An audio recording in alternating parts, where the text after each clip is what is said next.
Million Indians have been voting in the country's general election. The result, which will be known next week, appears wide open.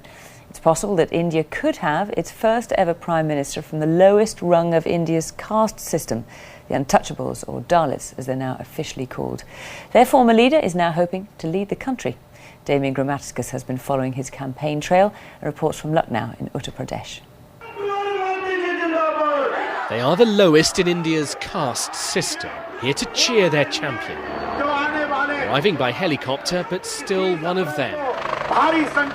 Mayawati, an untouchable, or more politically correct, a Dalit, who's pulled herself up. Today she rules over Uttar Pradesh state, home to 170 million. But after this election, she wants to rule all of India.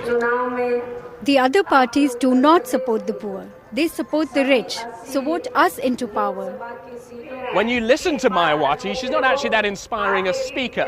What has inspired millions is her incredible story.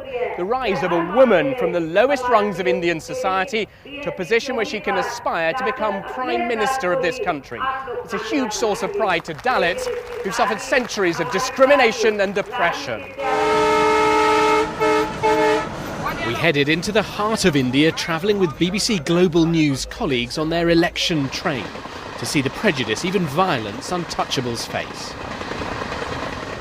Take Narayanpur village. Last December, a Dalit couple who lived here were murdered in broad daylight, shot, then hacked to death by their upper caste neighbours.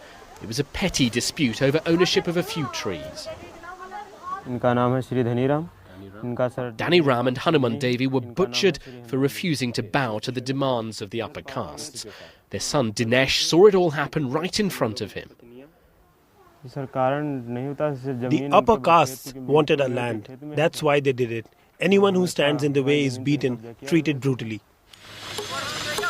So reshaping India to empower the weak is Mayawati's goal. In Lucknow, Dalit labourers are carving her vision in stone, building a giant monument to untouchable heroes, including herself.